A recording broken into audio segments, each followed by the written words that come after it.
Hello friends, everyone to the episode like this. Now, we will share a mobile photography, toy photography try. I will show you editing tutorial. Toy photography blur effects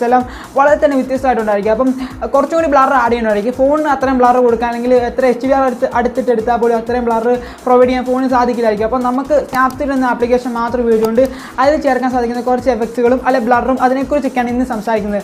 അപ്പോൾ കൂടുതൽ പറഞ്ഞാൽ bore അടിപ്പിക്കുന്നില്ല, നമുക്ക് നേരെ വീഡിയോയിലേക്ക് പോകാം.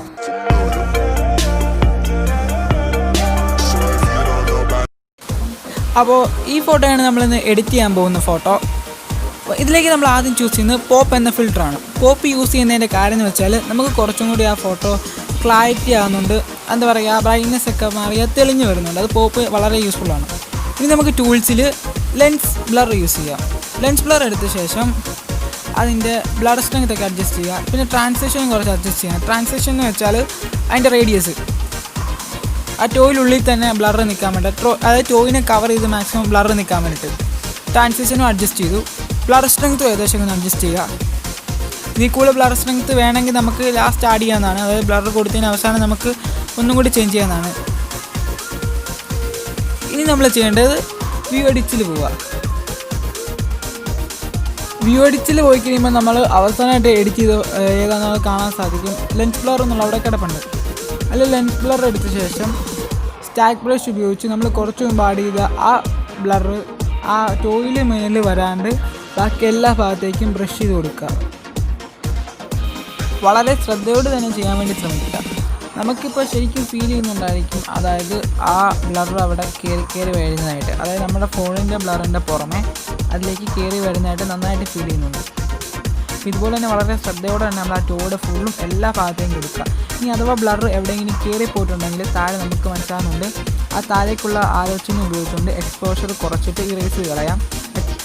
Exposure കൂട്ടിക്കഴിഞ്ഞാൽ നമുക്ക് തീർച്ചയായിട്ടും ആ ബ്ലർ സ്ട്രെങ്ത്ത് ആഡ് ചെയ്യാൻ സാധിക്കുന്നതായിരിക്കും. ഇതുപോലെ തന്നെ നിങ്ങൾ വളരെ ശ്രദ്ധയോടുകൂടി തന്നെ ഈ ബ്ലർ ചുറ്റും ആഡ് ചെയ്യാൻ വേണ്ടി ശ്രദ്ധിക്കുക. അതോടൊപ്പം തന്നെ മിസ്റ്റേക്സ് വരുമ്പം ഇതുപോലെ ഇറേസ് ചെയ്യാൻ വേണ്ടി തന്നെ ശ്രദ്ധിക്കുക.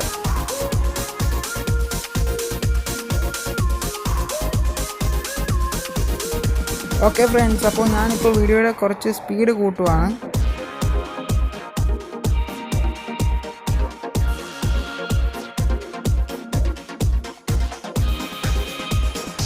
ഓക്കെ ഫ്രണ്ട്സ്, അപ്പോൾ നമുക്ക് കുറച്ചും കൂടി ബാക്ക്ഗ്രൗണ്ടിൽ ബ്ലർ വേണമെങ്കിൽ വ്യൂ എഡിറ്റിൽ പോയിട്ട് വീണ്ടും ലെൻസ് ബ്ലർ ചൂസ് ശേഷം അതിൻ്റെ ആ ബ്രഷ് എടുത്താൽ മതി. അപ്പോൾ അതിൽ ഓട്ടോമാറ്റിക്കലി ബ്ലർ സ്ട്രെങ്ത്ത് കാണും.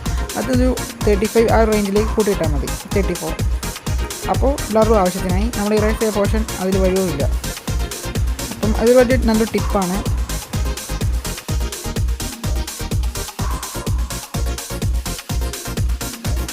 ഇനി നമുക്ക് വീണ്ടും ടൂൾസ് ചൂസ് ചെയ്ത ശേഷം അതിൽ ഗ്രെയിനി ഫിലിം ചൂസ് ചെയ്യാം. ഗ്രെയിനി ഫിലിം എടുക്കുവാനുള്ള ശ്രദ്ധിക്കേണ്ട കാര്യം, അല്ലെ ഗ്രെയിൻ മാക്സിമം 0 ആക്കാൻ ശ്രമിക്കുക. എന്നിട്ട് സ്റ്റൈൽ സ്ട്രെങ്ത്ത് മാക്സിമം ഇടാൻ ശ്രദ്ധിക്കുക. അതിൽ ഒരുപാട് ഫിൽറ്റേഴ്സ് കാണും. അതിൽ B02 എന്ന ഫിൽറ്റർ ഞാൻ ചൂസ് ചെയ്തു. എന്നിട്ട് സ്റ്റൈൽ സ്ട്രെങ്ത്ത് ഒരു 75 റേഞ്ചിലേക്ക് അഡ്ജസ്റ്റ് ചെയ്തു.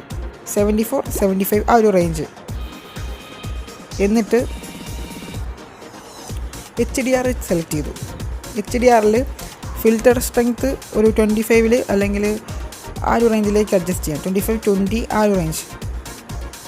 ബ്രൈറ്റ്നെസ് ജസ്റ്റ് ഒന്ന് കുറച്ചു. സാച്ചുറേഷനും ജസ്റ്റ് ഒന്ന് കുറച്ചു.